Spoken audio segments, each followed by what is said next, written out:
Welcome to the Westside Barbell Podcast. Today's guest is Matt, the Immortal Brown. Matt, pleasure to have you here. How's life? Very good. Excellent. Yeah, things are moving along. Putting on some weight. I don't know if you noticed. You didn't say anything, but I'm about 20 pounds heavier than I was 6 months ago. You look healthy. Yeah, I mean, I'm still healthy, still training every day. Usually still twice a day, pretty regularly. I fucking love training. Are you busier now than before?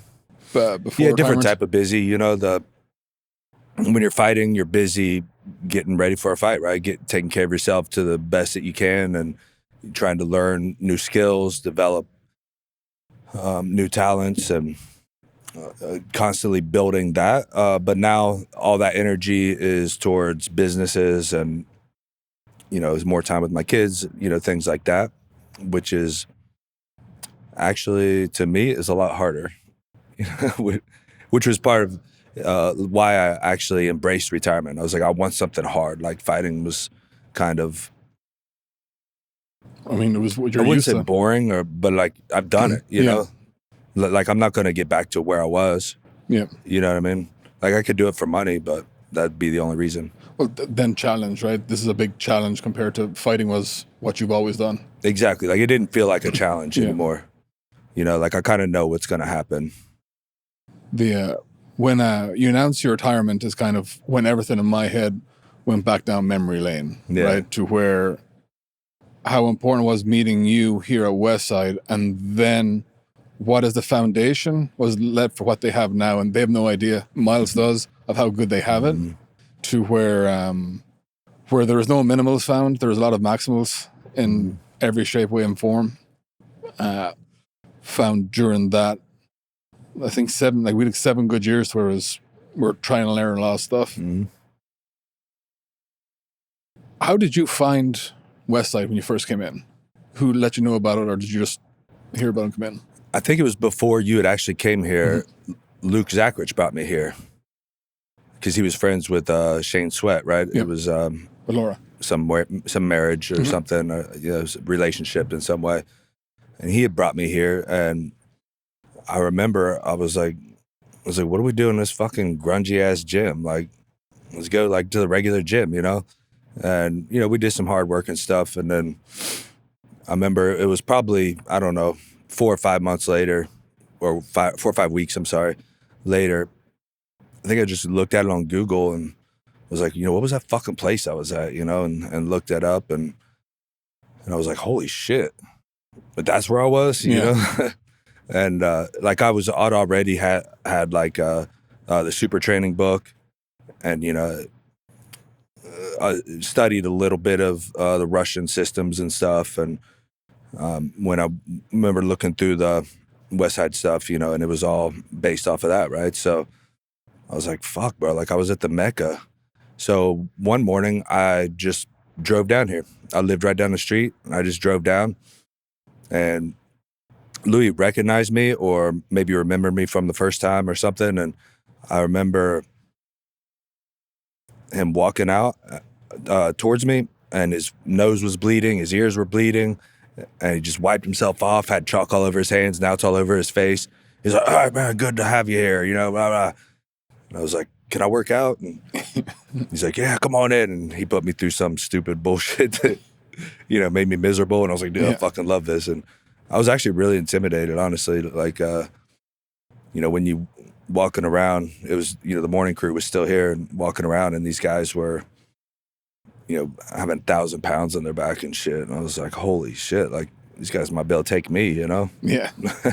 Well, and it's hard to fathom the atmosphere too, no matter if you weren't a powerlifter coming in, there's like, who is this? Who is this guy? Well, I realized later, like they were all scared of me. Yeah. Ramos had told me Yeah. that. He was like, dude, he's like, when you walked in, like everybody was like, holy shit, like we're going to, we can't take this guy, And I'm walking around like holy shit, like these guys are way stronger than me. I think you may have been there that day. I don't remember. No, the first time wasn't, because I remember, I kind of think of the other guy.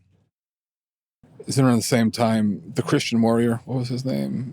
The MMA fighter. Oh, his name escapes me. Louie mentioned him and mentioned you. That came about, and said he hadn't been about in a while. Okay. And then you popped in with, I think it was Cam. Was it Cam or was it? No, Cam had come later. Because someone with a shaved head. I don't know who it was. I'm not sure. Might have been Waylon.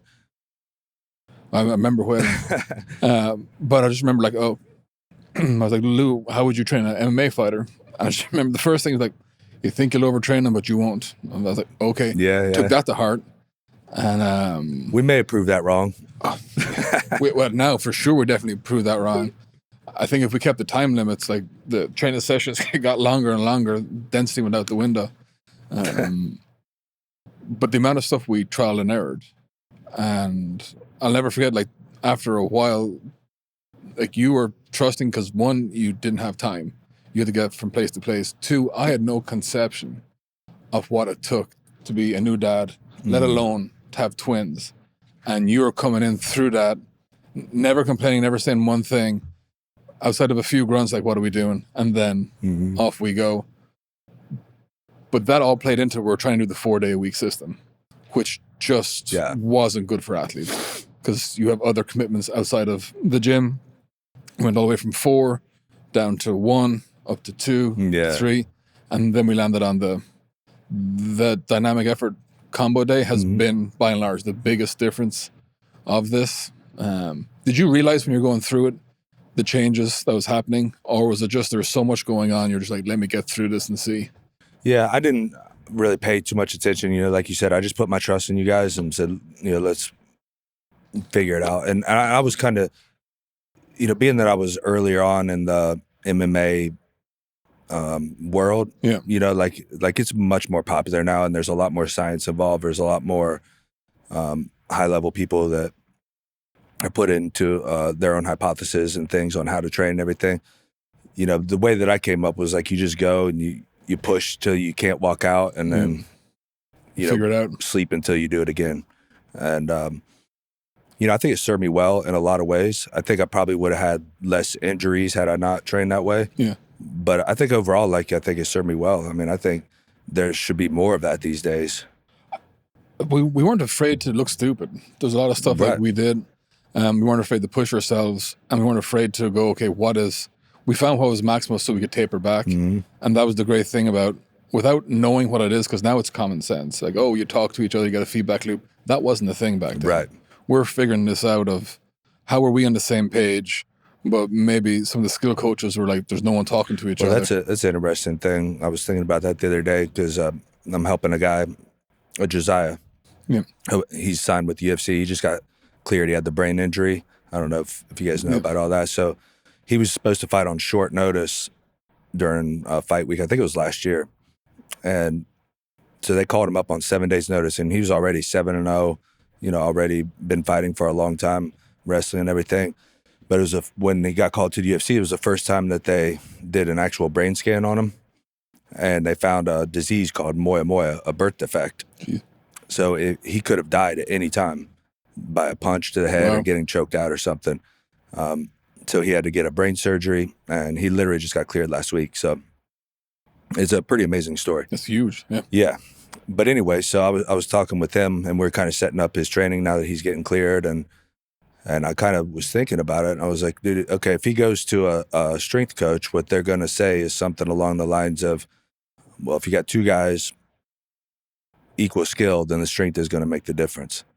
Now, if you go to the skill coach, they're going to be like, hey, if you got two strong guys, the skill is going to make the difference. So you're like, okay, well, what do I focus my energy on, right? Yeah. And that was kind of the dilemma that I had back in the day was, I would go to one coach. I mean, I know you remember all this, right? I'd go to a coach and they'd push me to the fucking limit, right? And then I go sleep, come back, next coach, push me to the fucking limit. There was no communication and there was no dialogue whatsoever really of, how do we get the most out of this guy? To me, it was the Tim Means fight where it all came together. Absolutely, yeah. But it was all I remember it very well, yeah. That was to where just seeing how everyone like, oh, okay, there's a purpose bigger than ourselves here. And was stop looking at you as Matt Brown, but Matt the fighter, because that was the problem, right? People are like talking to you as an individual. You know, he's an athlete. We have to figure this out. But that was, you're right, to where I remember when I first started working with you. One was I quickly changed my tune of wasn't critical, but talking down to you, like, hey, you're going to do this, this, and this. To where, like, do you realize I'm a pro athlete? Like, to where I'm going to do my best. I'm like, never thought of it like that. Like, okay, taking the feedback was the biggest thing that I think I did well. Like, okay, we adapted to that, changed, and then you come in absolutely beat up.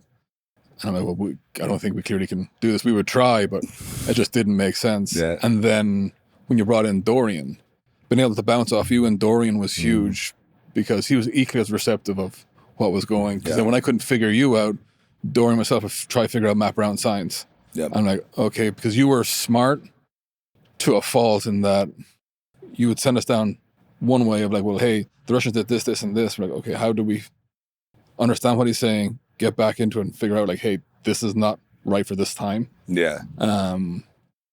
But back to strength and conditioning, that's when I realized we're a cog in this hierarchy that's rotating up and down.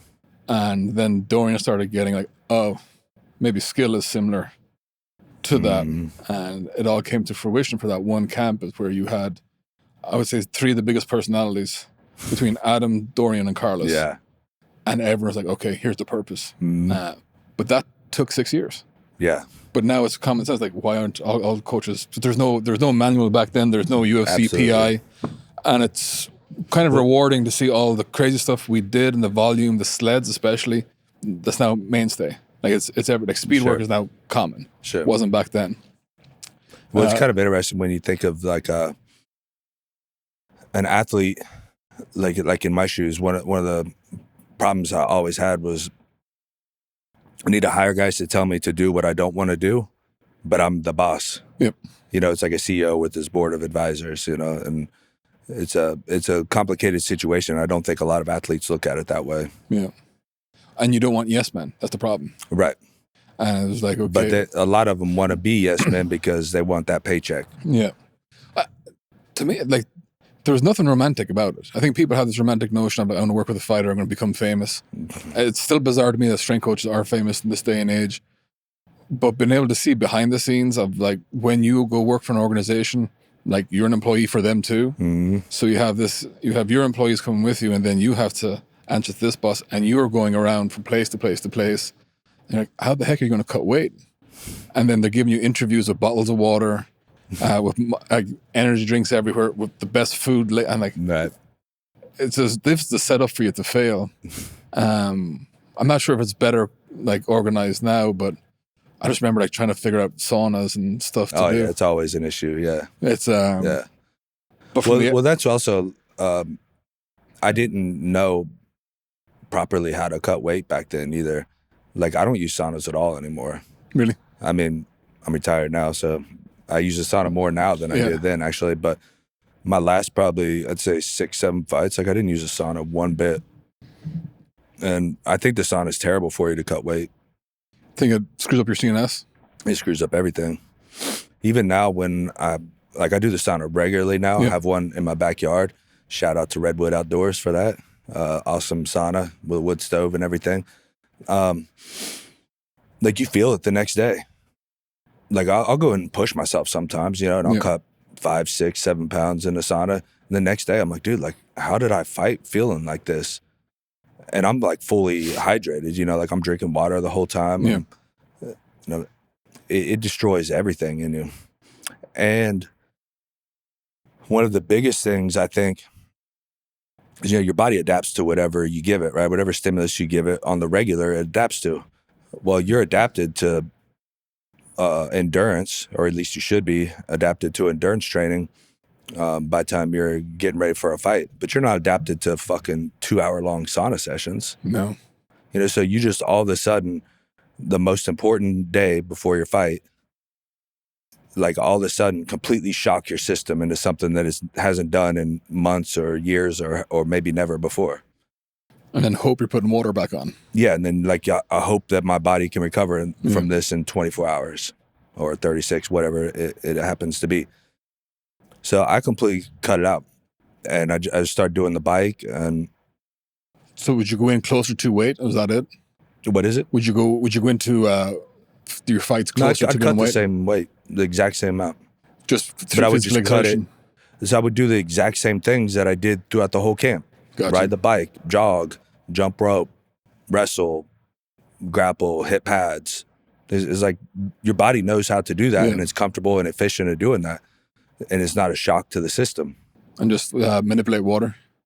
Yeah, I mean, you know, put on a sauna suit or whatever, you know, and you got to cut the water. And of course, you got to do like the water load, you know, manipulate your salt intake and, you know, all those things. All they do, though, in my opinion, they just make it easier. It's not like I've done it completely wrong before. Actually, the most weight I ever cut was 23 pounds in 24 hours when I fought Pete Spratt. I had no idea how to cut weight, but I still cut it. You know, I cut over 20 pounds of water. And I still got it done. Like it's 100% doable. It's just a matter of, you know, is it the optimal way to do it, right? Which we talk about all the time, right? It's just optimal versus, you know, can it get done? Yes, it can get done. You know, you're close to your deathbed. So I found it to be a far more optimal way to put my body through what it's been through a million times. And, you know, like you said, you know, you got to diet properly and do all that shit, but that just makes it go smoother. Like you still, the last 5 pounds, you feel like shit no matter what. Like that's one thing I realized, like no matter how perfect it was, those last 5 pounds, like you're on your deathbed. Yeah. Like I could do it. And, you know, everybody's a little different on that too. Like my body, when I was competing, my lean body mass was 170. So, you know, zero fat, nothing else, just the muscle, bones, and water. So my body, you know, it's hard to get down there, you know? Yeah. You know, if your lean body mass is 168, those last 2 pounds may not be as hard for you. But that's where my lean body mass was for the most of my career. And then, you know, I put on a little bit of muscle after that. There's the grit factor. And there's a lot of things. But what threw me off was I didn't realize how much other extracurriculars you have to do. Yeah. I just thought you get in there, you cut weight and turn up. And I didn't realize there's the phone calls, you're doing phone interviews, media, you got to sign stuff, you got to go for when we went, I think it was Dallas, that's when they brought in, it was Vegas when Jeff Novinsky started. I remember everyone's cutting weight and everyone's in this room just like, what are we doing? And they're talking about getting rid of the IVs, when the IVs were stopped. And like you're really talking to a bunch of people who are dehydrated, stating that you can't have IVs. I was just like, which was silly anyway. And I think it's still technically illegal, but I think it's, I still question whether they can actually test for that. Still a question, why can't they just have their own nurse and IV bags themselves? Or that, yeah. Yeah, I don't know. The whole thing's silly. Big business, I guess. Yeah, well, that's the whole USADA thing I've never liked. Because even the whole drug testing all around, because all it does is benefit the rich guys, right? Like don't tell me Conor McGregor's not taking shit. He's got the money to get the doctors and everything. It's a cat and mouse game, right? And he's going to be the mouse and they're not going to catch him because he's got the money to not get caught. The guy that's up and coming, he can't afford that shit. For sure. Right. And then it's the other side of it is it'll be interesting when the enhanced games start. Yeah, they should. When all did you see the thing happening? I've heard about it. Yeah, the Olympic thing. Because then a lot of questions will get answered. Because people who are not enhanced can compete against each other. Yeah. But we've had it where we've had all you guys who've been drug tested out the wazoo, and people will still like, hey, you're definitely taking something. When no, like, it's just actually hard training pays off. With especially now where it's actually optimal training. But nothing makes up for being actually talented. Fact. And having great coaching. Fact. Like if you've got that's probably the biggest performance enhancement I have seen is like solid coaches who are telling you what you need to hear, not what you want to hear. The talent and the mind. Yeah. Yeah. I think you have to. Because you could have the best coaches, but if you don't have the mind to. Yeah. And when they both come together, and that's when you see magic happens. Yeah. And that's what Matt Heumann told me that a long time ago. He said, you know, there's guys that are very hard workers, which I think I fell into that category. And then you have guys that are extremely talented. You know, and we know people like that, right? And then you put the two together and you got a world champion. Yep. Or at least a top contender. Well, they connect in that wavelength. Yeah. And where I think that was a custom Mike Tyson thing, and where you get from all the different camps you've been through, and now that you can actually sit back and look at some of the stuff, what are, from a strength and conditioning purpose, some of the things we've got right and some of the things we got wrong? You know, that's a tough one. Boy, that's a real tough one.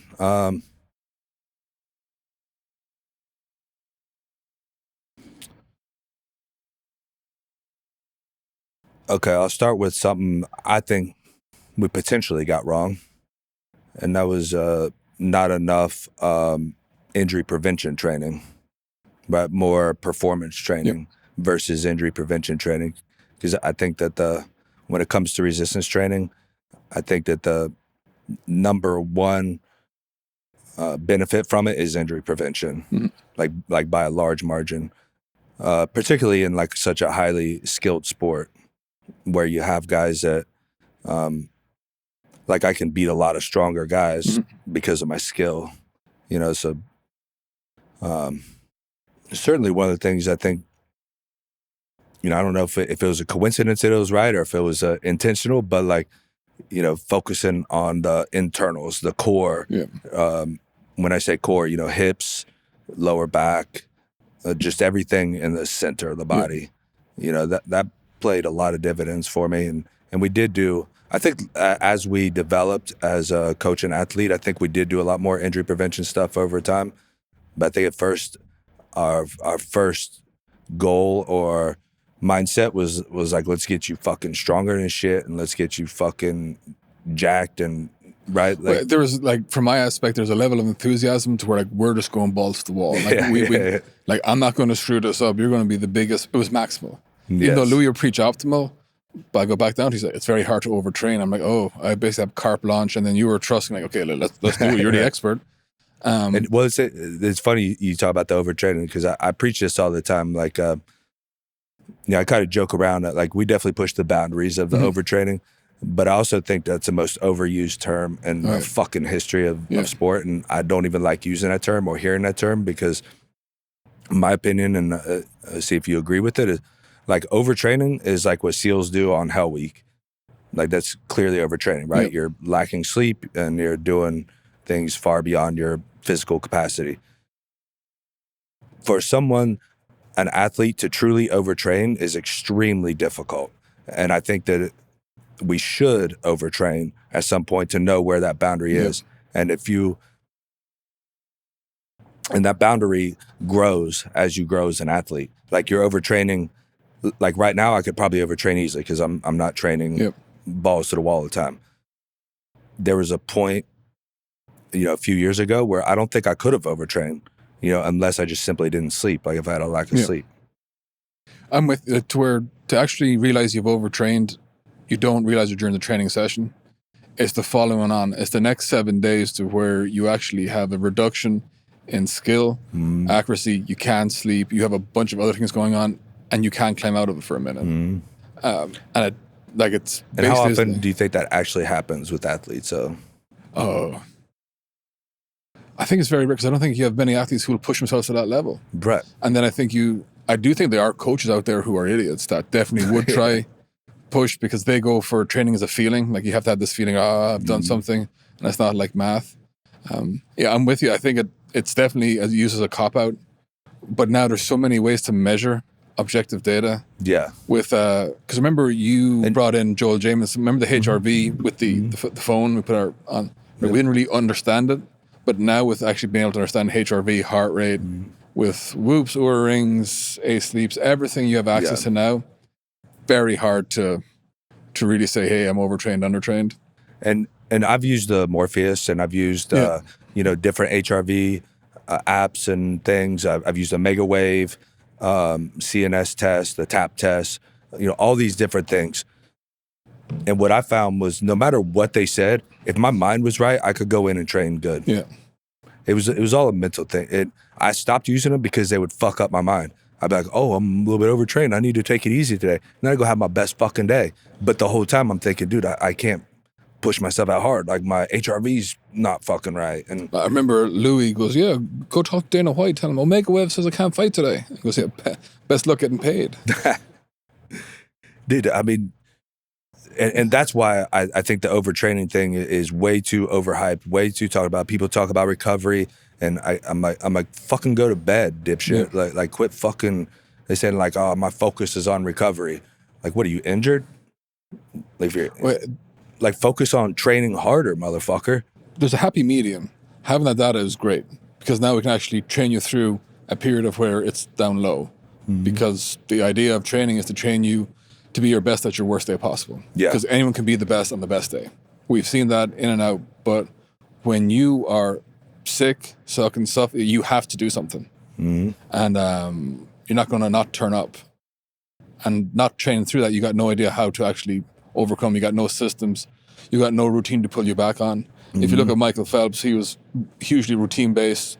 And it wasn't because he wanted to have routine. It's when stuff didn't go right or he had to do stuff, he had something to realign himself to come back in. Yeah.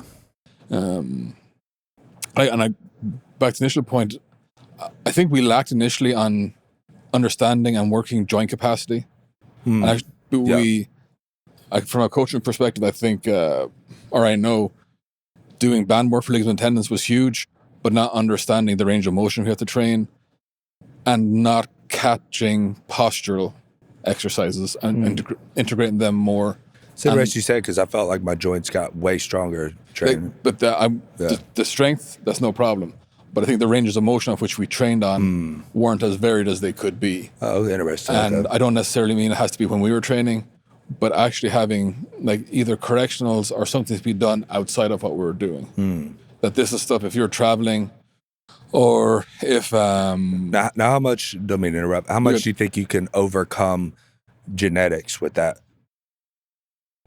What do you mean by that? Like range of motion. Like I don't have a great range of motion naturally, and I've tried to increase it through strength training a lot, and I haven't felt like it's really done a lot for me. So maybe I'm doing it wrong, but... Who knows? I think understanding where your range of motion actually is. And right now, like this is where this came from, right? We had where we were guesstimating a lot of stuff, and I would sprinkle in science, gym science, math science, ham science, and then Louie stirring it all up. But all these athletes have primary care. We cover their primary care, we cover physical therapist, we cover all this to get that feedback loop in. So now we have ultrasound, and we actually have, there's no more objective or like subjective, like, well, what do you have access to? Like, okay, here's what you can do. And that gives me, I won't say I didn't have confidence, but like, I'm going to push you more here now because I know it's not going to snap or something's not going to get wrong, which came from working with all you guys to where I'm like, you need to get faster. Maybe that's as fast as you are. Yeah. We didn't have any, I guess, pre-testing. And we didn't bring in pre and post testing till about 2 or 3 years after that. So we didn't have this foundational data. Can't progress what you can't measure. Yeah. And then you came in, not at the start of your career, you came in like pretty much mid-career, I'd say. Early UFC career. Yeah. So they were trying to, and then I didn't understand what I was doing baselines. And that's I guess the trade-off for paving a way through what you've done and came up through, that these guys have it so good. Like Miles thankfully has that link of like, you've got no idea what the belt squat is. I think that's one that we didn't get right at the start, but towards the end we got it pretty damn good for Circa Max, getting rid of the heavy weights but trying to do the belt squats. I think doing maybe 45 minutes straight in the belt squat was a tad bit overkill. We had fun though. No one ever said no. It was like who's doing the least. It wasn't so amount. much like the long belt squat session, but like I'd have to go wrestle a couple hours later. Yeah, with fucking killers. And then that was back to the feedback loops. Yeah. To where I didn't understand what wrestling was until I tried to wrestle. I'm like, how are you doing this? Yeah. All these... Like, wrestling's a bitch, man. And that's back to the coaches, to where you should at least know something about every other discipline you're working with. And that's why I was lucky with... But still, I always go back to just the mindset, though. Like, because like, that's why I was able to work through all of that we did. Yeah. I mean, we've talked about already ad nauseum. We push the boundaries of overtraining regularly and consistently. But why did I never complain? Like, why did I never not show up? Why was I not late? Because my mind was there. I was like, dude, I don't care what the fuck I have to do. I'm going to fucking do it, and I'm going to get there. And I don't care if I die trying. I think that's like the difference between me and a lot of other people is like I was willing to die for this. Like, for instance, we go run the dam stairs pretty regularly.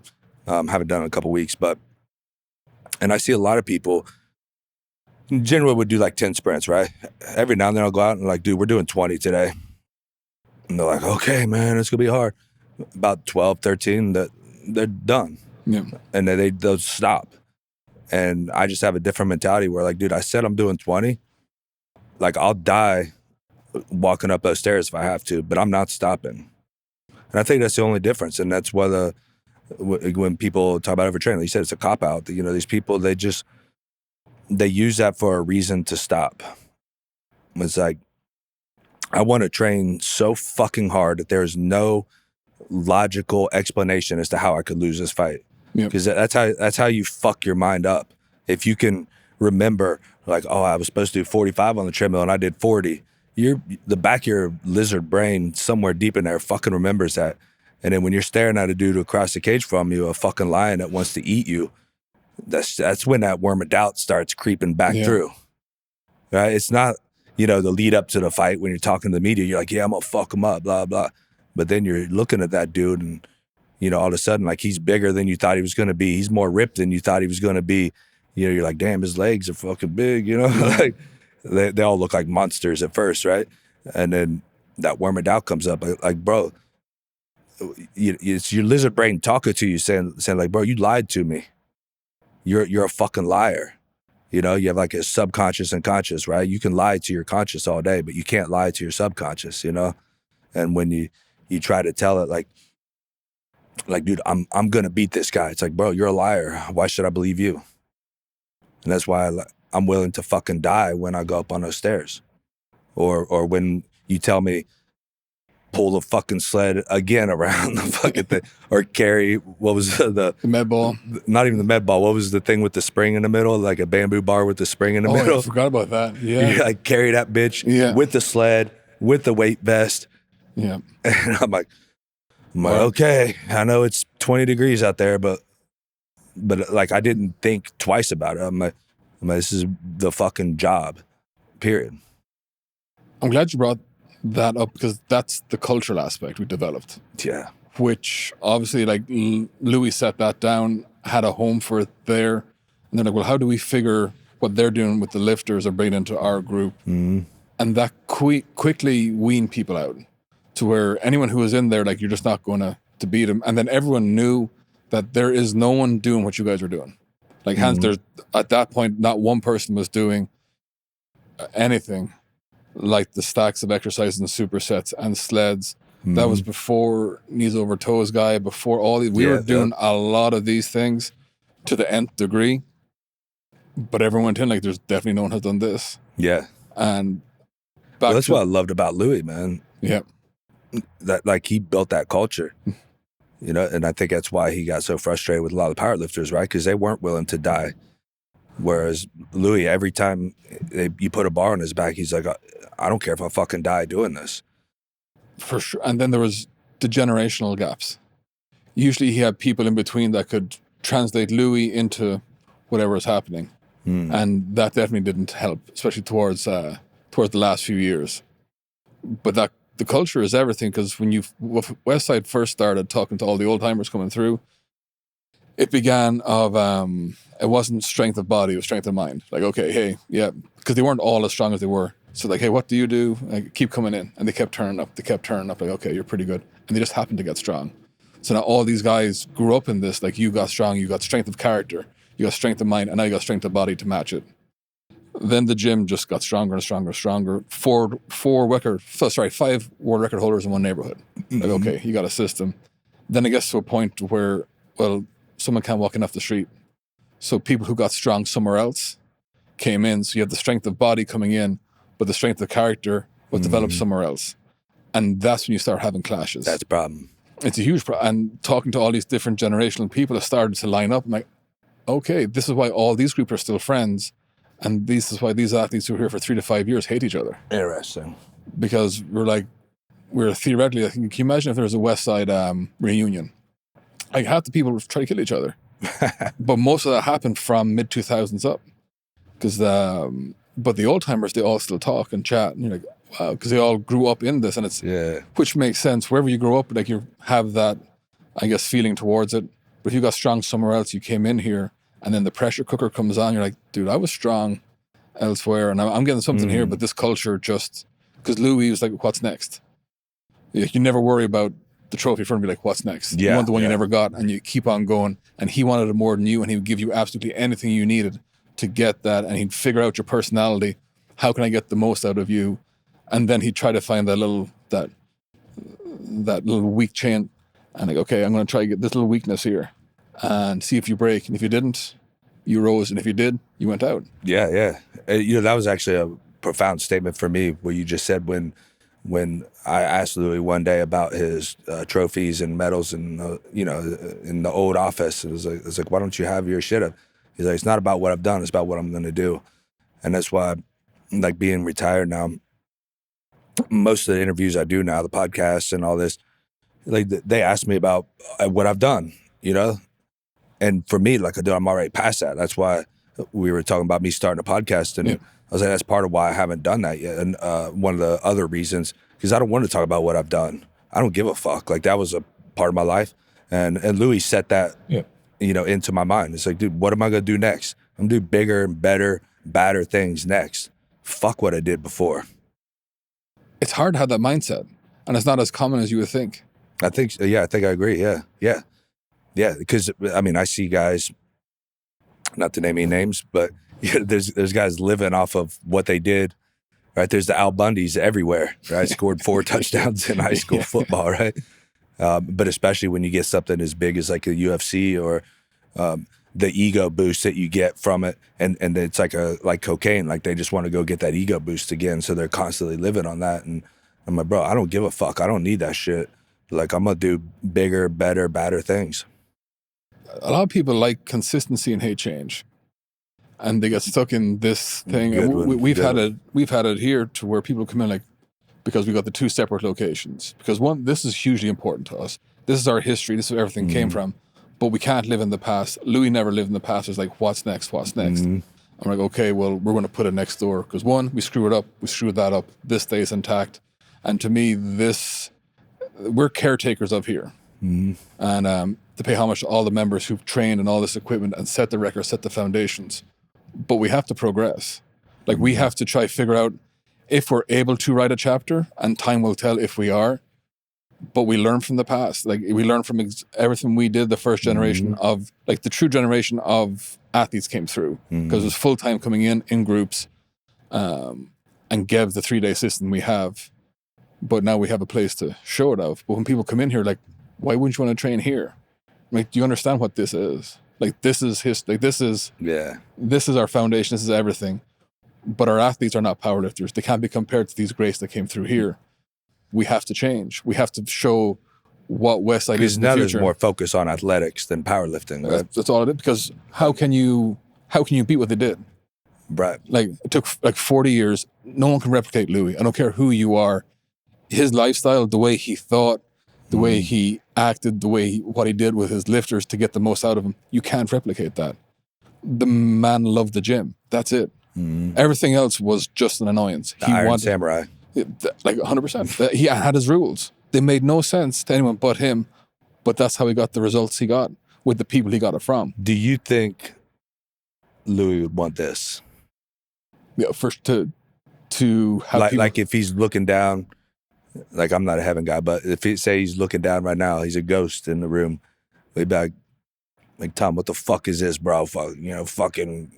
Now, I think well, one, we got to plan it all out, which was a very strange part. Like, Lou knew he was sick for a while. Yeah. And Lou doesn't really leave things to chance. Like, everything was planned. He really, like, powerlifting, when he said when he dies, Westside dies. Yeah. Like, it's true. Like, the powerlifting gym had to go with him because all you can do is take away from it. Even towards the end, like, I felt bad for some of the athletes because they never really got to see what Louie was. but all they can do is take from the records. Like the people who have real estate on that board, like that's the be all and end all. And for Has someone anybody to come hit in, the board since he passed? No. That was it. First thing you don't touch that board. And like, but has anybody hit the actual records where they could have been on the board? Yeah. Okay. Since passing, yeah. Yeah. Okay. But everything was laid out. But the athlete perspective was the direction. But in true Louie fashion, is that story of like this guy went to deathbed with the secret and is going to pass it on, open his hand, and like there is no secret. Like there was no, but it took us 2 years to go. How do we mesh all this? And then we're like, oh, we have to have a separate place. Okay. And then we went back down to Westside as a state of mind, because it was just a location. They would never have trained in his basement, then the garage, then they went to Briggs, I think another location in Briggs, then onto Demers Road, and then onto this location, and then they are 497, then they knocked the walls, they got 493. I'm like, oh, so it's like we're bringing it over to here. This is the new iteration through athletes, which we've never really shown. Because one, you're not going to shine brighter than the powerlifters. Because, I mean, they're monsters, all of them. And they set the standard for what is. And then anyone who wants to do what they did, well, I'll see you in 20 or 30 years. Right. Like, you just can't fast And even if time. you were able to set the records, like, you couldn't replicate that culture. No, you can't. Like you said, Louie was a one of a kind. And always will be. But I think if he's looking down, he'd be like, okay, yeah. At least you haven't screwed up the powerlifting side. Yeah. You've done it. Like we did everything to a T, and we waited 12 more months.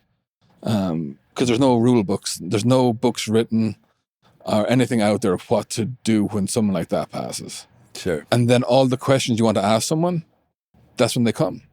You're like, shoot, this is like the training questions I want to ask him. You're like, oh, but because now I can see what I thought was crazy.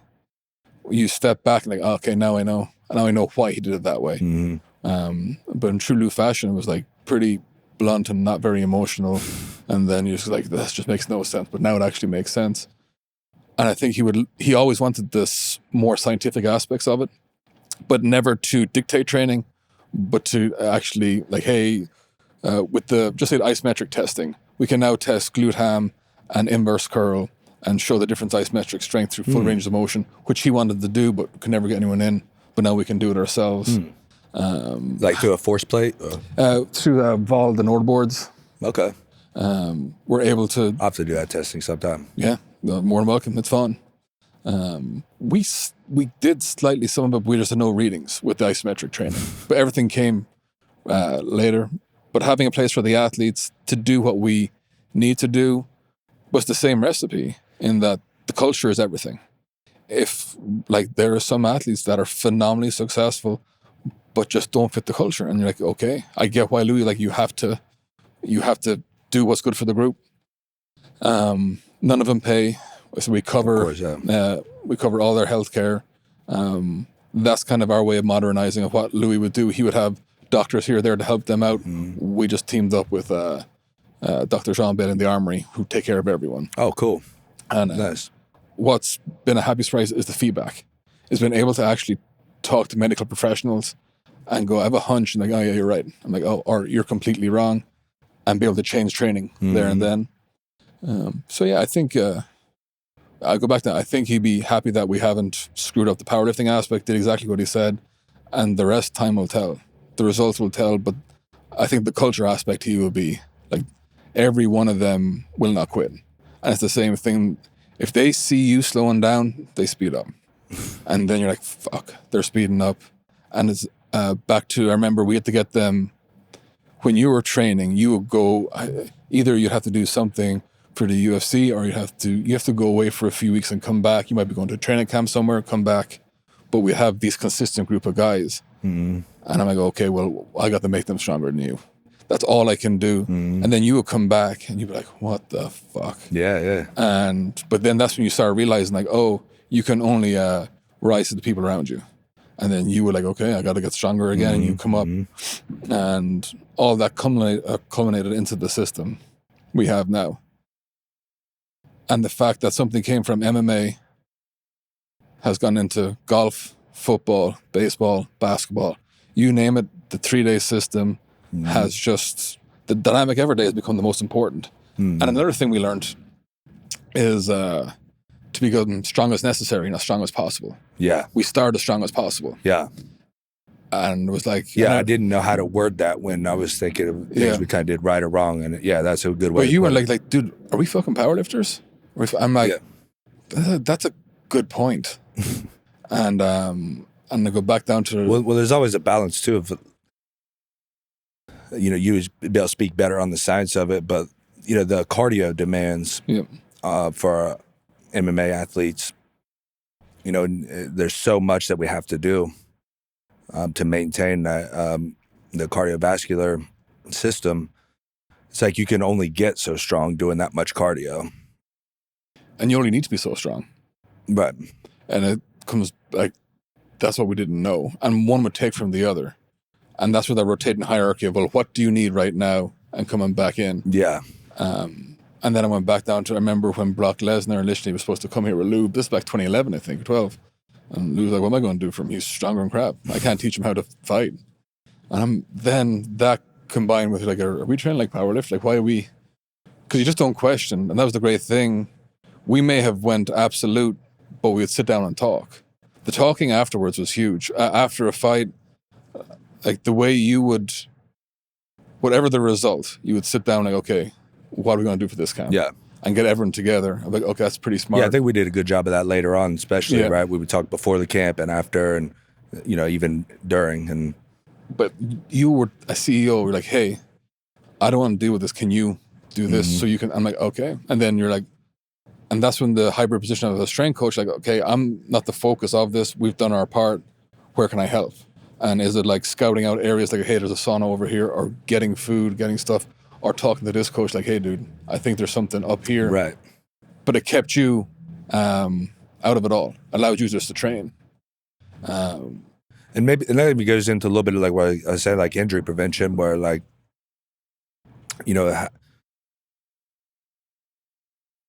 like you focusing on like getting stronger versus focusing on, you know, the smaller muscles getting stronger that might prevent an injury, or specific muscles that might prevent an injury.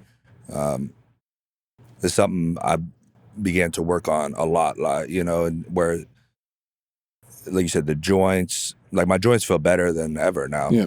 You know, stem cells helped a lot with that too. You know, I got to give credit for them. Didn't have those then? Yeah, definitely not. You know, I mean, they've been a life changer for me, honestly. I don't know if you remember how bad my ankle was for a long time. You know, I couldn't run for 5-6 years. I couldn't walk to the fucking grocery store. Like by the time I was getting out of the grocery store, like I'd put my foot up on the cart and just be, you know, kicking to get through to my car or whatever. I got stem cells, and literally 4 or 5 months later, I was kicking pads, running, doing whatever I needed to do. Did you get them done stateside or just go overseas? Stateside, yeah. Yeah, and I've heard different things about getting them overseas. I mean, I don't know the science. I don't think anybody really knows all the science, right? But some people, and again, you know, you don't know what they're trying to say or whatever, but some people, they say that, you know, you can get obviously trillions more when you go overseas because there's like a limit to how much you can get here. Yeah. But the limit is because the extra ones don't actually take. So you're just throwing them in there and they're not actually taken. They're kind of dissolving or doing whatever they do. Again, I don't know all the details or science. But it worked.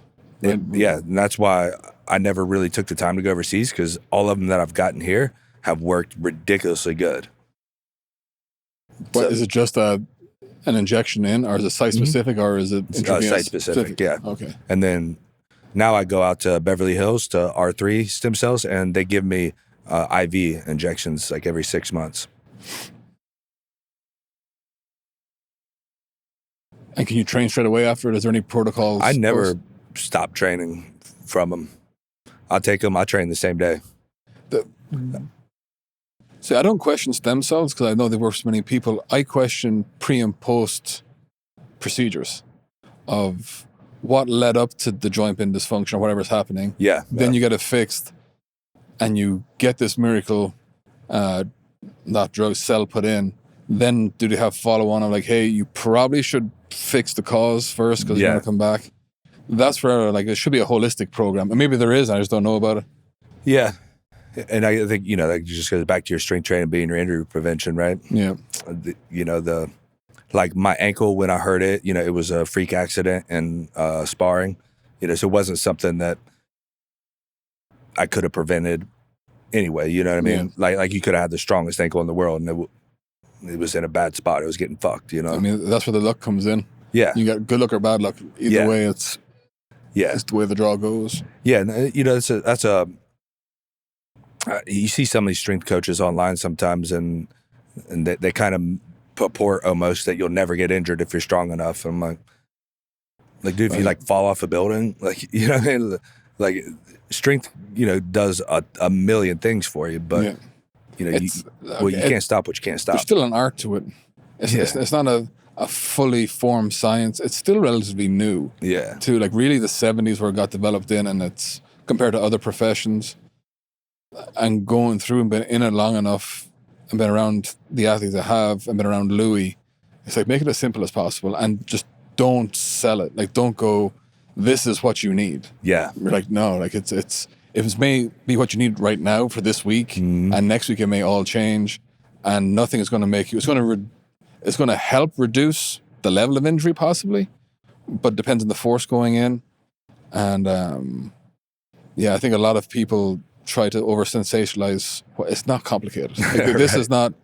The more you go around the Conjugate method and read through the books, you can make it as complicated as you want. Yeah, but it's comes. What's back the old to, saying? It's simple, not easy. Yeah, and then when you go to training, another thing is like this does not get easier. You just get better. Yeah, and when you stop training and you get back in with the group, you're like, depending on if you're a higher level athlete, after 14 days, you're like, oh, I got to catch back up.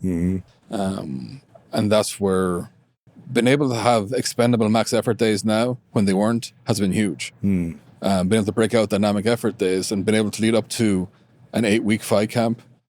And like that's a luxury to where if you know a fight's coming up, you actually have all that preparation, depending on where you are in your career. The short-term guys, like Dante, just like line him up, he goes. And, but doesn't stop training. So at least he's picked out a couple of big events to taper into. But it's amazing to see just to see where it's came and where all the feedback went to use. And it didn't go into selling a best-selling book. It didn't go into all these things. It's still been refined. Well, that's a lot of that comes from it being so simple too, right? Because that's not what sells, right? No one wants to hear the simple. Yeah. I mean, nutrition is the most obvious example, right? Like how many different nutrition books are there out there? How many? I've read hundreds of them. Listened to a million different people. I've tried every stupid fucking diet in the books. And then in the end, you're like, eat less calories than you expend and make a lot of protein and vegetables. It's like, I can't sell you consistency, grit, or trust. But if you have those, you come in here, you go into any gym. Like if they have a semi-good strength coach, you're going to get better. And then the level, and because I was talking to another coach about this, if you just step back and look in our industry, and like Louie said, there's two ways to train. There's right and wrong. And we all like to believe we're on the right side. And potentially wrong training is you're getting injured, not getting any better, you're going backwards. Pretty simplistic view of it, but maybe that's wrong training. Right training is you're not getting injured or not getting injured as much, or it's reduced. You're seeing improvements, you're becoming a better athlete. Like, okay, we're all fighting in this category. So then if we're all fighting over, well, what's most effective? But no one talks about your personality. Maybe a training system has to suit your personality. That's why there's so many there. Because some people want a linear approach. Some people want a chaotic approach. Some people like us, but Conjugate to where we can move things real fast. Yeah. And I think personality comes into that. A huge part, especially from the coach's perspective. But it's interesting because, if you're a true athlete, then you should have the discipline that it shouldn't matter what. I deal with a lot of athletes in my gym, and it's one of the things I constantly preach to them is the boring work is where you get the exciting results. It's like all the fancy shit that you're talking about, all the funny stuff, the things that get you excited and motivated, whatever. That's not what's going to get you the result. You go and do the boring shit. Like you want bigger biceps, do a lot of fucking curls until you're fucking bored of doing curls, then do some more. Like you want to get a good shot, you got to do 1,000 of them. Then when you can't do them anymore, do 1,000 more. It's that discipline to Yeah. keep going. And it's but you have to have this want. And it's weird to me. Like so a lot of people call it discipline, and I think there's certainly that aspect. I call it just a choice. Like to me, it's not even discipline, but that's just me personally. I think for most people it probably is, but for me personally, like it's not even discipline. It's like it's a choice. Just like I said, when I run the stairs, it's like I just made a choice that I'm doing them. I didn't have to be disciplined to do them. I said I'm going to do it. It's called integrity, right? I said I'm going to do it. I'm going to fucking do it. And then you set yourself up for success by putting yourself in a culture of accountability. Yeah, well, I think again, a lot of people need that. I don't, right? Like I can hold myself accountable. Yeah. You know, I think a lot of people do need that, and I think it's when I'm around that, it's a plus and it's a boost and it's great, and it serves a purpose, and I love having it. But like I work out of my garage by myself now more often than not. But do you think you can push yourself as hard by yourself compared to having training partners? If I say I'm going to do it, I will do it. That's all there is to it. I could push it. Just when you talk about pushing it as hard, the things that are like, no, when you're racing someone else, like you're not going to push as hard as when you're racing yourself, Yep. right?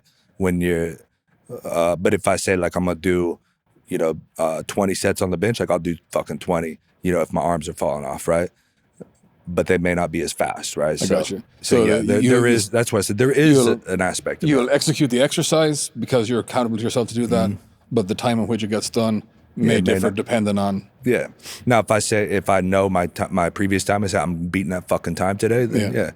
But that can only take you so far, right? Because you're gonna need, you need people to push your standard, right? Like that's why we love being around Miles, right? He would push the fucking standard all the time because he's a goddamn freak athlete, right? TJ. Or TJ, yeah. Right. So he would always be pushing the level, and so yeah. So as I said, but the whole discipline thing is kind of more what I was talking about, though. Like having that culture of accountability, I think is absolutely necessary for the highest level athletics. Yeah. But if you can't do it on your own, then you shouldn't have to rely on others to do it. You should be able to do it perfectly fine on your own. Now that you're working with athletes, is it easier that you're not active to pass on more or to give more time? Yeah, because it's not a self-centered approach anymore. What are you telling them who are just starting, or just let's take someone who's not an amateur, they're going from amateur to professional. What information are you passing down to them from what you've learned? Well, a lot. So that's a long question. But the first thing that I always start with everyone is know yourself. And what I mean by that is you have to be very confident and secure in your own self. Because I believe that fighting in particular, but also most athletics all around, is a magnification of your personality. But I think fighting probably magnifies it even more so. And if you're a quitter, then you need to know that and be honest with yourself, have brutal honesty and accountability about that, and deal with it. So knowing yourself is first, because how do you know what to work on if you don't know yourself? You can go to your coaches and they're going to give you their external point of view, but only you know what's truly deep down inside your own mind, right? And a lot of people are quitters, just for example, are quitters, but won't admit it. And I'm also not on the same belief that, you can't build mental toughness, or that, like, so if someone that was naturally a quitter, I think it's a skill that you can acquire. I think you can become a non-quitter and a more hardened individual. Mental toughness, I think, can be built. It's all skills. And most of it comes like from our childhood, right? That's where it all starts. All psychology stuff, it all just starts in the childhood. So exploring yourself and knowing yourself is always the first step, I think. Once you know that, then you know what needs to be built upon that. Once you know what needs to be built upon it, then you need to put so much energy and focus, time, dedication into it that you can't logically explain to yourself how you didn't achieve the goal. And I see that all the time where guys will put time and energy into something, but they don't necessarily get the desired result. And it's like, well, did you, could you logically explain to me why you didn't get that result? It's usually like, well, this happened, something external, right? And it's like, no, like, what if you did, 10,000 of those instead of 1,000? Yeah.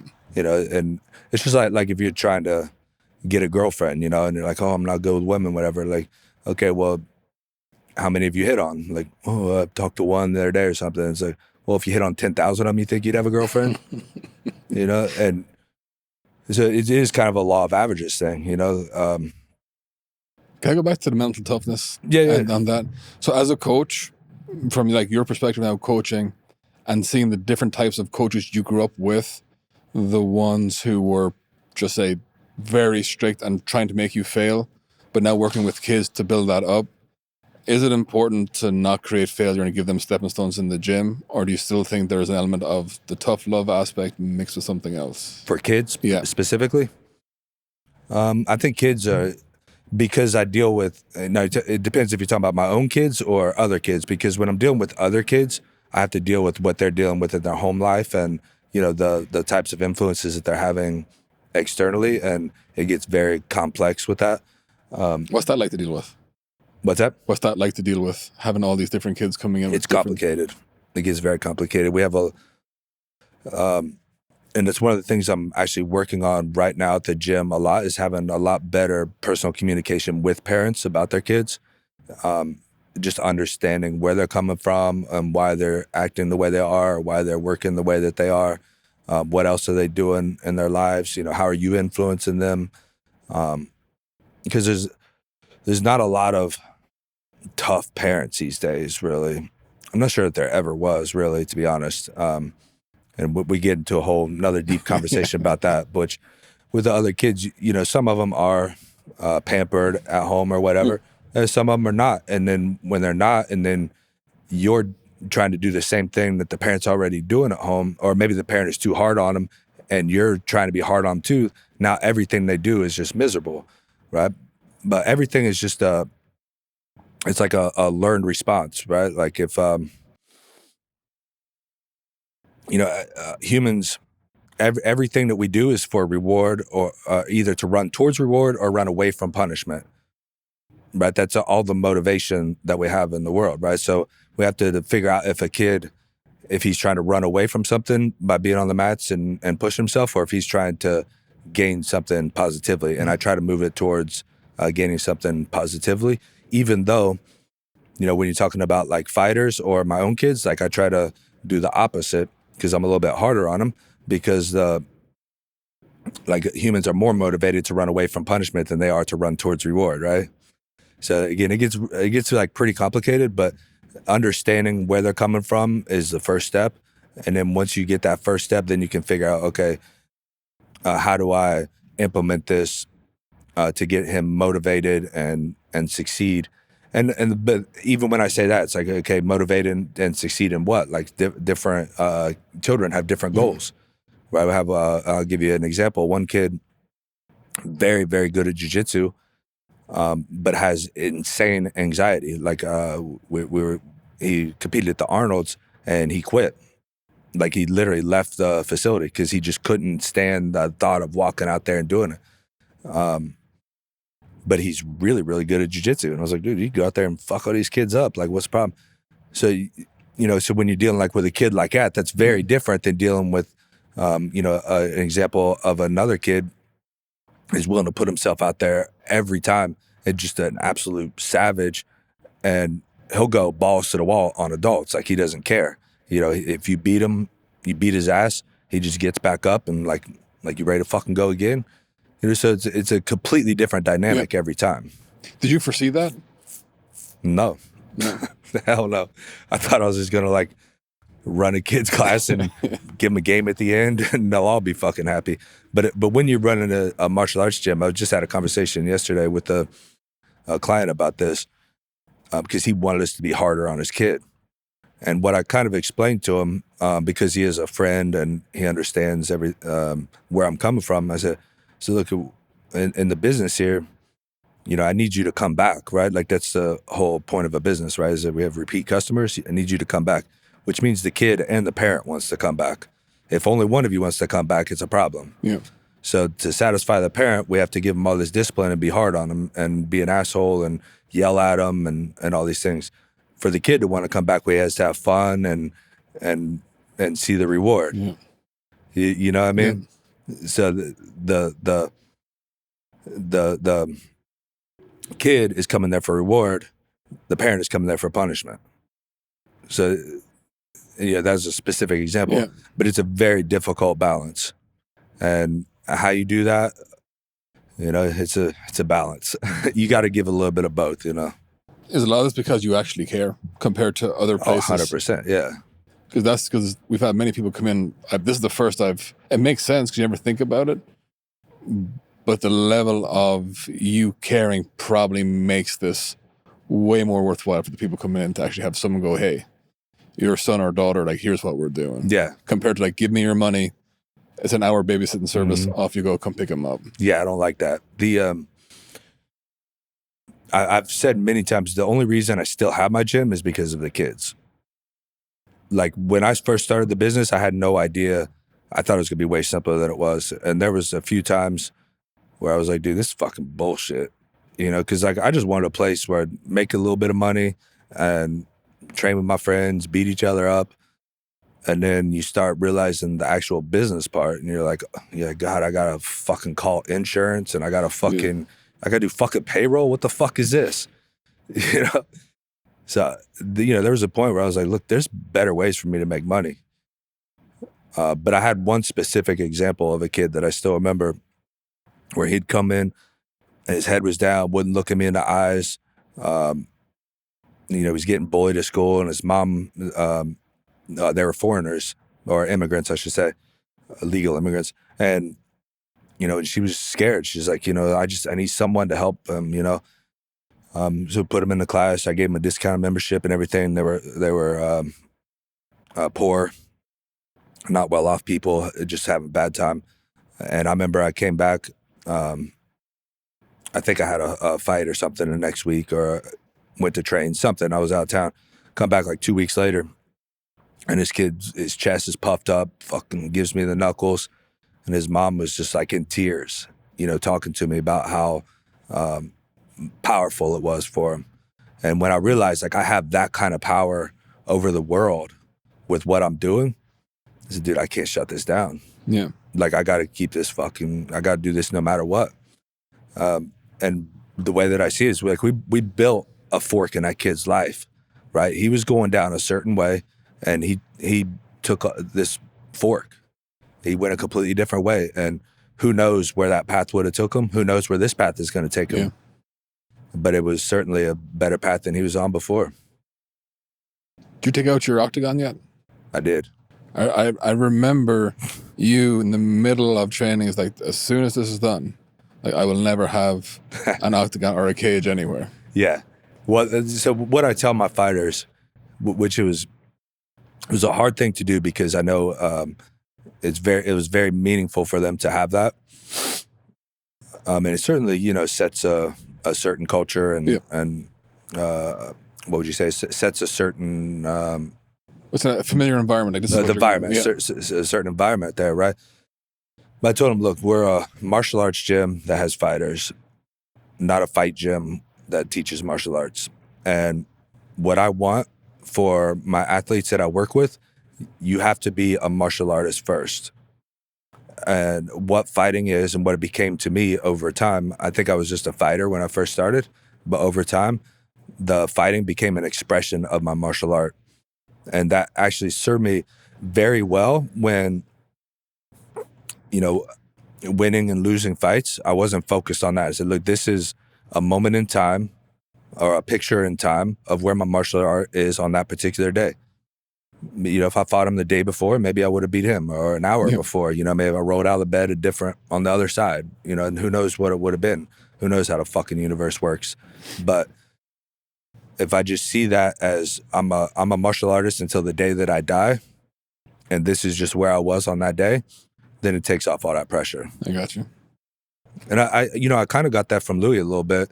He didn't really say it in those words, but I seen, a 65, 66, 67-year-old man, and they're fucking grinding with the guys. And I was like, look, this guy's a fucking iron samurai for life. So, and then when he talks about, it's about what I'm going to do, not what I've done. Yeah. What he did was just a picture in time, right? It wasn't the whole world, right? It wasn't everything. It wasn't the end all. It's like, we're just going to move on to the next thing, win or lose. A big thing too, he had a place of consistency for people. And I think that's what, because fight gyms and fight teams come and go, but usually martial arts centers and stuff, they stay, test of time. Well, yeah, no, over time, I mean, when I started realizing the power that it has, the power that martial arts has on human beings, that's when I started shifting a lot more focus towards regular people, so to speak. And not because I lost any interest or passion in the fighting part, but the martial arts part is so powerful, and I've seen so many lives change. I've seen so many people get sober. I've seen so many people lose weight, have better relationships. I mean, you can't even begin to describe the benefits. They become a part of a tribe, which I think every man needs, right? They have a community now. They have a positive place. We actually had a class for a little bit. I'd like to get it back, where we had a pastor come in, and I'm not a religious person, but he was a faith-based person. It worked out pretty well, but I actually enjoyed the class because we would just roll hard as fuck, get it all out of our system, and then sit down and have like a little communal, tribal, fucking, talk about your problems in life, talk about issues that you're dealing with. It annoyed me a little bit because, like, ultimately be like, well, God said this or Jesus said this, and I'm like, dude, I don't give a fuck, but it was a powerful thing nonetheless, right? And I think we should do more of that, actually, now that I think about it. Back to everything we've seen in the last few weeks. I know, you can get me on tangents easy. Yeah, we're both the same. But when you go through something very difficult with someone, especially in a workout, it unites people who are normally not united, to where, like, we've got through this task. Yeah. And then once you get through, because I remember sitting on the benches in the gym, probably the most important conversation that ever happened after. Yes. The best bullshitting happened before, during, but then after, when everything, especially after a real tough workout, and everyone's just like, there is no more fucks to give. It's down. Remember when we were kids, right? And you get in a fight at school, and the next day you're best friends. Oh yeah. That's all this is bro. Yeah. I mean, it's a little different, lifting weights and stuff, but like, that's all we do. We try to beat the fuck out of each other. I'm trying to choke you out. I'm trying to, hurt you. I don't try to knock people out anymore, but, I hurt you to the body. I'm going to try to fuck your leg up so you don't walk this week. And after, like, we're better friends than we were before. Because you've actually done something about it. Yeah, like, we tried to fuck each other up, you know? And you tried to fuck me up. There's that mutual respect. Can I go back to the Tim Means fight? A question to ask you on another tangent. When you got through that fight, I think we learned a lot as a group. I think, to me, that's the most important fight that I've learned from your career, from the back end scenes, seeing the warm-ups, everything to that fight. Like, I got a huge thing. And then you got the opportunity to go to Colorado. Mm-hmm. Looking back, and it's easy to look back, was there more we could have got out from here? Or was going to Colorado, I'm not saying it was a right or wrong move. It was a wrong move. We could have got more out here. I've thought about this a lot, right? And a huge mistake that I made in my career was I searched externally for answers. I thought, for example, moving to Colorado, I mean, I did get paid to go there, and there was a lot of good things, a badass gym, a lot of fighters. But I thought what I needed was better people around me on the regular, right? Like higher level competitors, athletes on the regular, right? We had a few guys, but they were kind of in and out, right? People weren't consistent, And then what I realized was the answer was within. And it goes back to the Musashi quote, right? There's nothing outside of yourself to make you bigger, stronger, faster, richer, or better. Everything is within. I'm going to get that tattooed on me sometime, right? Yeah. Everything is within. Seek nothing outside of yourself. And I think that's what I was doing. I was seeking outside of myself when I should have looked internally for the answers. And I think I could have probably had a better career during that season of my life had I stayed here. Why it baffled me was you spent so much time building everything for you, like to where it was you build up that business, and to me you got the business to the pinnacle, and you're like, okay, Changed it all up. yeah, another business. And I remember going to Lou, and Lou's like, you can't predict chaos. And it was like, that is the journey of an athlete. You treasure the time you get, but you don't know what's going to happen. Yeah. And it took me a while because we learned so much. And I joked about it, but I think a Nobel Peace Prize should have been given out for when everyone was on the same page. And then, yeah, right. And then leading up, then watching the warm-ups. That was one thing that I was like, oh, dude, this is a whole other aspect that I never even knew about, getting ready to go out to fight. And I think, oh, there's other things here we can fix and twitch and change up. And then you moved out, and I'm like, oh, there's that. Everyone has it. I don't care who you are. Like, I could definitely have done something better here and see what would have happened. Yeah, it was kind of the greener grass syndrome. Yeah. It was, but yeah, it was just, I couldn't believe you had it just right to where you got it. It was a greener grass syndrome, 100%, right? And, we all live and learn, right? Unfortunately, when you learn in this sport, it hurts. It does. It hurts bad. But then you get to pass it on. Yeah. Would you have people set up similar to what you did in the end? Like to have camps around them or to be part of these bigger gyms? What do you say? I'm not sure the question. So if you're a fighter, does it do you a lot of good to be part of a bigger fight camp, like where you might have a stable of 20 or 30 fighters? Or when you were doing it through here, you had a small group built around what you needed? I think a small group built around what you need is 10 times better. When you get into those big camps, and like when I moved to Denver, that was the first like big camp I'd ever been consistently in. I'd been to different bigger camps before, but that was the first time I was there consistently. And I think it is good to go out to those and explore and, get some new looks and new feels and everything. See, test yourself, test your levels and everything, but then come back and work on what you need to work on. And maybe if there's a big camp being ran properly, that would be great. But most of them, when you get that many fighters into a room, you have a lot of egos, you have a lot of competitiveness, which is a good thing. Mm-hmm. But not everybody can be the big dog in the room either, right? And it's not necessarily about bettering yourself every day. It's about winning the next round. Like Cael Sanderson talks about a lot. Like, I mean, he's the fucking king, right? Like, he's built the greatest wrestling program in history, I think. And he talks about a lot. He's like, he doesn't recruit the top athletes all the time, right? He doesn't always get the number one wrestler. He'll turn them down. Yeah. What he wants is guys that are part of his system that will buy into what he believes in. And what he believes in is building better human beings. And better human beings make better wrestlers. And that just don't see that with the bigger camps where they're focused on being better people and helping others and things like that. It's all about themselves and, again, like winning the next round. Like back to strength of character, strength of mind develops into strength of body and strength of skill. Absolutely, yeah. Yeah, and there's not, again, Cael talks a lot about gratitude, and that served me well, having a lot more gratitude in life, not just as an athlete, but as a human being. Yeah. And again, that's just something you don't see in those bigger camps a lot, that most of them feel like they're the big dog and everybody belongs to them, or, kind of just a different mentality than and that's just my experience from the larger camps.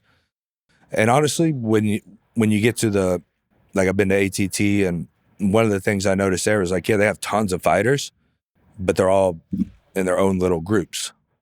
So they're doing the same thing you could do at your own little gym in middle of nowhere. You know what I mean? Like they're all doing their own little group. They're all not all training together all the time. That's why you see the guys end up fighting each other from the same camp sometimes.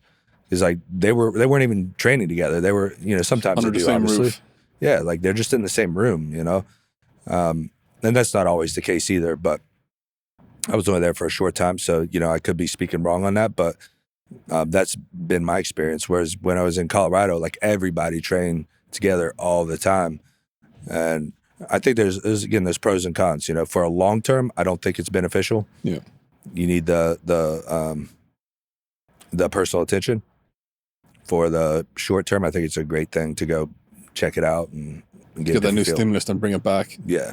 You see where's my flaws and what can I improve on, and bring it back. And even the last year I was in Colorado, I kind of moved more towards that model, because that was also one of the issues I had out there was I didn't know anyone, and trying to be I was deep into my career, but I didn't know anyone. They didn't know me. Yeah. So it's like trying to find guys that you click with is hard. And then I finally clicked with some guys like Dwayne Ludwig was probably my favorite one. Mark Montoya also. I started clicking with those guys, but that was later on, and we did great things together. Before we get wrapped up here, I've got 2 or 3 more questions. One is, what is one thing you don't miss from the days of training? One exercise. Exercise? Yeah. I fucking love them all, man. I love pushing myself and going through the fucking grind, man. But what was one of the exercises where like you went and did it, but you're like, I'm not sure if this is an experiment. The one I never actually really liked, and maybe just because I was really bad at it, I forget what you even call it, but where you're sitting down and you do the overhead press on your butt. Yeah. Like I just don't have the hip mobility to sit up straight. And if you keep falling backwards. Yeah, and I would either fall backwards, my shoulders don't go straight up.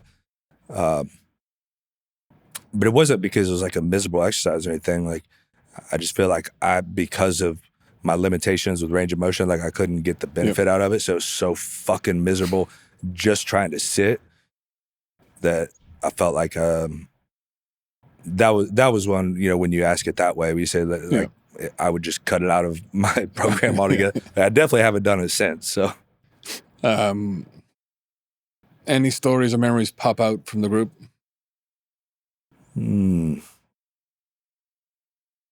Man, like I said, I just, my mind's always so forward, man. I don't think back on things a whole lot, but I definitely, if I had to pick one, it'd be something with TJ.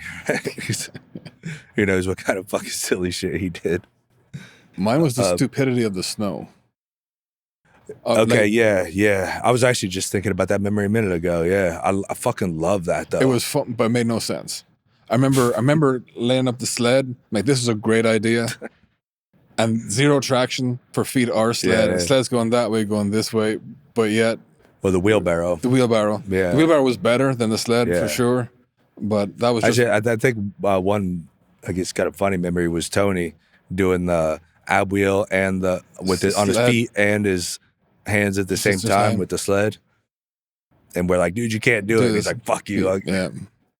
That is the Ninja TF4. It was like, have you seen the frog machine? Yeah, the Frogger. Yeah, it was like that, right? but actually harder. But it never gets traction going forward. You still did it. What are some of the most profound, might be over the top, but quotes, statements, something you've heard that has made an impact in your career? That Musashi quote I just mentioned earlier is by far the most powerful one. Everything is within, man. It's very simple, straightforward, and easily the most profound for me. Like not even a close second. Like, and maybe just because it touches me more personally, because I think I did search a lot outside of myself for a lot of things, and then I come to find that all the answers are within. And it's served me well. later in my career, and it's served me very well post-career. Anything else you want to touch on here? I could go all day, bro. I know. Well, that's great. Yeah.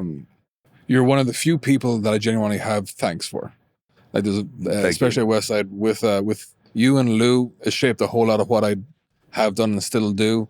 So for that, I thank you, and for the trust and everything. Thank you for that. Wish you the best on the next chapter for everything. Yeah, thank you, Matt Brown. Let's fucking go.